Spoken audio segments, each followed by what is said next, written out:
Hello viewers, আসসালামু আলাইকুম। আশা করি সবাই অনেক ভালো আছেন। আজকে 21শে জুলাই আমার বার্থডে, আর বার্থডে ট্রিট হিসেবে আমরা পরিবার সহ চলে আসছি কুয়াকাটা বিচে। আর কুয়াকাটা বিচ অনেক পপুলার একটা ট্রাভেল ডেস্টিনেশন, কিন্তু অনেক পপুলার হওয়ার পরেও এই বিচে কিছু প্রবলেম আছে, যেই প্রবলেমগুলো সলভ করা আমার মতে অনেক জরুরি। তো চলুন আমরা প্রবলেম সম্বন্ধে একটু আলোচনা করি। 2018 সালে আমরা যখন গোয়া ট্রিপে গিয়েছিলাম, তখন আমরা নর্থ গোয়ার প্রত্যেকটা বিচ ঘুরব এবং আনাচে কানাচে এক্সপ্লোর করব, সে উদ্দেশ্যে স্কুটার ভাড়া করেছিলাম।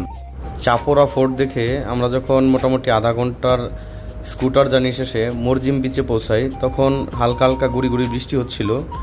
আর বিচের মধ্যে কয়েকজন জেলে আর রেস্কিউ টিমের 2-3 জন সদস্য ছিল।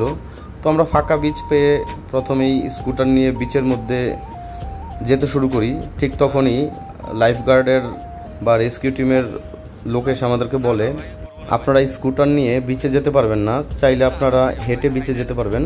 তো আমরা বাধ্য হয়ে এই স্কুটারটা পার্কিং করে তারপর আমরা হেঁটে বিচের মধ্যে যাই।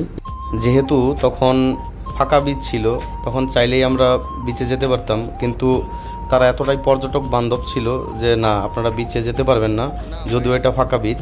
যদিও আমার ইন্ডিয়া ছাড়া আর কোথাও ট্রাভেল করার তেমন এক্সপিরিয়েন্স নেই, আর খুব বেশি বিচও দেখা হয়নি, তারপরও আমরা এখন কুয়াকাটা বিচে আছি। কুয়াকাটা বিচে আসলেই আপনি দেখবেন অন্তত 30-40টা মোটরসাইকেল সবসময় বিচে আপনার সামনে দিয়ে এভাবে চালাতে থাকবে। কিছুক্ষণ পর পর ভ্যানওয়ালা এসে আপনাকে বলবে, অথবা মোটরসাইকেলওয়ালা আপনাকে এসে বলবে যে ভাই আপনাদের চলুন বিচ দিয়ে ঘুরে নিয়ে আসি। অথবা আপনি যদি নিজে রাইড করতে পারেন তাহলে নিজে গিয়ে ঘুরে আসতে পারেন। এটা তাদের জীবিকার একটা অংশ, মেনে নিলাম। যেমন এখানে বিচের মধ্যে যারা ফটোগ্রাফার আছে, ফটোগ্রাফাররাও এরকম করে আপনাকে প্রস্তাব দিবে ছবি তোলার জন্য। সব কিছু ঠিক আছে, কিন্তু এটা যখন একটু অতিরিক্ত হয়ে যায়, যে আপনি 5 কদম হাঁটলেন, 5 কদম যাওয়ার পরেই কেউ আপনাকে বলবে ভাই ছবি তুলবেন নাকি, ভাই মোটরসাইকেল চালাবেন কিনা, এটা একটু অতিরিক্ত হয়ে যায়। কুয়াকাটা এসে আপনি বাইক চালাবেন, এটা খুবই স্বাভাবিক একটা ব্যাপার।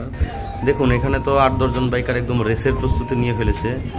যেটা বলছিলাম, স্পেশালি এই জায়গাটাতে সাধারণত অনেক মানুষের ভিড় হয়, বিশেষ করে বাচ্চা কাচ্চারা এখানে দৌড়াদৌড়ি করে।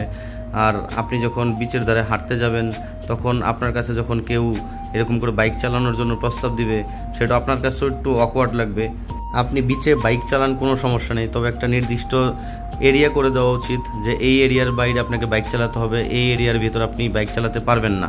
আপনি লেবু বাগান যাবেন, কাঁকড়ার বীজ দেখতে যাবেন, 3 নদীর মোহনা দেখতে যাবেন, ঝাউবন দেখতে যাবেন, ওই এরিয়াগুলোতে আপনি বাইক চালান, ওই এরিয়াগুলো অনেকটা ফাঁকা থাকে।